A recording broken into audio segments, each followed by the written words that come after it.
안녕하세요, 주야TV입니다. 오늘은 원피스 1083화 심층 분석입니다. 영상 바로 시작합니다. 이번 1083화의 첫 번째 주요 장면은 1083화의 표지입니다. 1083화 표지에서 도플라밍고는 둥지에서 떨어진 새에게 밴드를 붙여주려고 하고 있습니다. 제가 이 표지를 주목한 이유는 둥지에서 떨어진 새가 마치 도플라밍고 같다는 겁니다. 도플라밍고는 하늘에 있던 천룡인이었지만 평범한 사람으로 살고 싶던 아버지의 소망에 땅으로 내려왔습니다. 그리고 도플라밍고는 하늘에서 떨어진 뒤 많은 상처를 받았죠. 마치 둥지에서 떨어진 새처럼 말이죠. 이를 감정이입하며 새에게 밴드를 붙여주고 있는 걸로 보이죠. 제가 이를 통해 주목하고 싶은 건 크로커다일입니다. 860화 표지에서 크로커다일은 한 강아지에게 우산을 씌워주는 장면이 나온 적이 있습니다. 느낌이 이번 1083화 표지와 매우 비슷하죠. 그렇죠. 둥지에서 떨어진 새가 도플라밍고를 의미한다면 비를 맞고 있는 이 강아지는 크로커다일을 의미했던 걸로 보인다는 겁니다. 앞서 말한 것처럼 위에 있어야 할 둥지가 땅에 둥지를 두고 상처가 난 새는 찰룡인이었지만 땅에 내려온 도플라밍고를 상징하는 것처럼 크로커다일은 주인을 잃고 홀로 나온 강아지 같다는 겁니다. 현재 크로커다일의 과거는 도플라밍고처럼 나오진 않았는데 도대체 어떤 사연이 있는 걸까요? 주인을 찾아 홀로 나온 강아지처럼 부모님을 찾아 홀로 나온 걸까요? 다음 주 장면은 사보의 임무입니다. 이번 1083화에서는 혁명군이 마리조아를 습격한 이유가 밝혀졌습니다. 물론 1054화에서도 사보의 임무가 밝혀졌지만 이번 1083화에서는 1054화에서도 나오지 않은 정보가 나왔습니다. 1054화에서 아카이노와 크로우마는 혁명군의 선전포고 그리고 쿠마의 탈환만 소개하였지만 이번 1083화에서 사보는 앞선 두 개의 임무를 포함 신들의 땅에 식량 파괴라는 임무를 성공했다고 하였죠. 그렇다면 여기서 주목할 건 현재 혁명군은 세계 각지에서 정부의 운반선을 습격해 마리조아로 가는 물자의 흐름을 막고 있다는 겁니다. 다시 말해 사보의 마리조아 습격으로 인해 식량이 없는 마리조아인 상황에서 드래곤과 이반코프는 마리조아로 가는 식량까지 막고 있는 상황이라는 겁니다. 즉 혁명군은 현재 마리조아에 있는 천룡이들을 궁지로 몰고 있다는 거죠. 그리고 이 궁지로 몰고 있는 만큼 드래곤은 신의 기사단이 움직일 거라고 이야기를 합니다. 그리고 진짜 싸움은 이제부터 시작이라고 하죠. 즉 이제 혁명군과 신의 기사단의 대결이 시작될 거라는 겁니다. 아마 이번 1083화에서는 1054화에서 설명하지 않은 혁명군의 신의 기사단을 주목하고 싶었던 걸로 보이죠. 그렇다면 주목할 건 신의 기사단 속 샹크스와 닮은 실루엣입니다. 저는 바로 전 영상에서 샹크스와 비슷한 실루엣을 가진 자가 샹크스라면에 대해 이야기를 했었습니다. 그렇죠. 만약 신의 기사단에 샹크스가 있다면 샹크스 대 드래곤이 나올지도 모른다는 겁니다. 다만 이는 신의 기사단 속 샹크스와 비슷한 실루엣을 가진 자가 샹크스라는 가정하에 나온 이야기입니다. 게다가 분명한 건 이 자가 샹크스라고 단언할 순 없습니다. 그렇다면 이 자가 샹크스가 아니라면 이 실루엣의 정체는 누구일까요? 첫 번째 가능성은 새로운 캐릭터입니다. 분명한 건 오다스는 실루엣을 보여준 뒤 주 캐릭터들을 등장시키는 방법의 연출을 많이 보여주었습니다. 그리고 멋진 실루엣인 만큼 멋있는 캐릭터가 등장할 거라는 기대와는 달리 많은 실망을 주었죠. 심지어 실루엣과 캐릭터가 달라지는 경우도 너무나도 많았습니다. 그렇죠. 이 신의 기사단의 실루엣은 샹크스가 아니라 아예 새로운 캐릭터일 수 있다는 겁니다. 하지만 우리가 생각해볼 건 샹크스는 오로손과 긴밀한 관계처럼 나왔다는 점.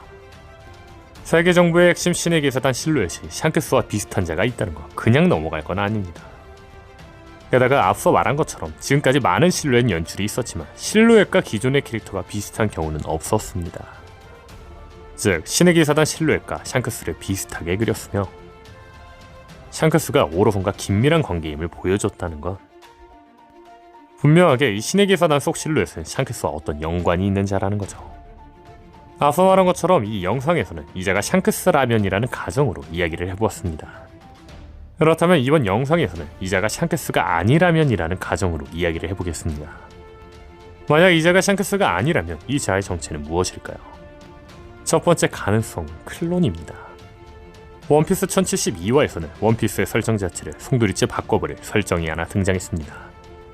그건 바로 록스의 적단 미스 버킹엄 스튜시의 클론 스튜시가 등장했다는 거죠. 사실 클론이라는 설정이 나온 만큼 어떤 이야기도 클론으로 가능해집니다.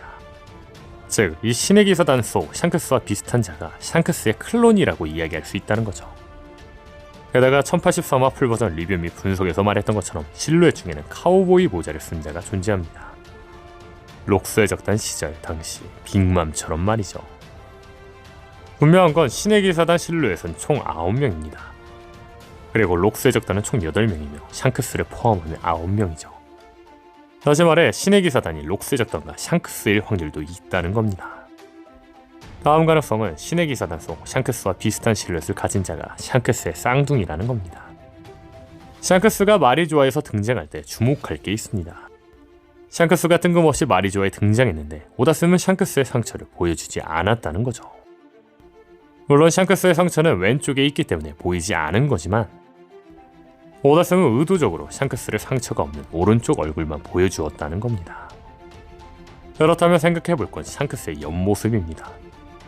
이는 예전 샹크스 쌍둥이 가설이 나올 당시 유명했던 떡밥인데 샹크스가 흰솜을 만날 당시 오른쪽 얼굴만 나온 장면이 있습니다. 이 당시에는 오른쪽 얼굴을 보였지만 왼쪽 눈의 상처가 약간 보였습니다. 다만 레벨리에 등장한 샹크스는 흰수염 때랑 비교해서 약간의 상처도 보이지 않았다는 겁니다. 정상결전 당시에도 샹크스의 오른쪽 얼굴이 나왔는데 분명히 왼쪽 상처가 보이죠. 만약 샹크스가 쌍둥이라면 한 명은 해적왕 로저가, 한 명은 세계 정부의 최고위 이무가 길렀다는 스토리가 완성되기도 하죠. 만약 신의 기사단에 나온 자가 샹크스의 쌍둥이가 맞다면 이에 대해 근거가 될 장면이 또 하나 있습니다. 그건 바로 흰수염과 샹크스의 대화입니다. 흰수염은 샹크스를 보며 말합니다. 니놈 얼굴을 보니 그 자식한테 입은 상처가 쑤시는군. 이 대사의 영문 버전은 The wound I got from that guy aches whenever I look at your face입니다. 주목할 건 that guy라는 표현은 가까운 사람에게 쓰는 표현이 아니라는 겁니다. 아시다시피 로저와 흰수염은 라이벌이면서도 매우 가까운 사이입니다.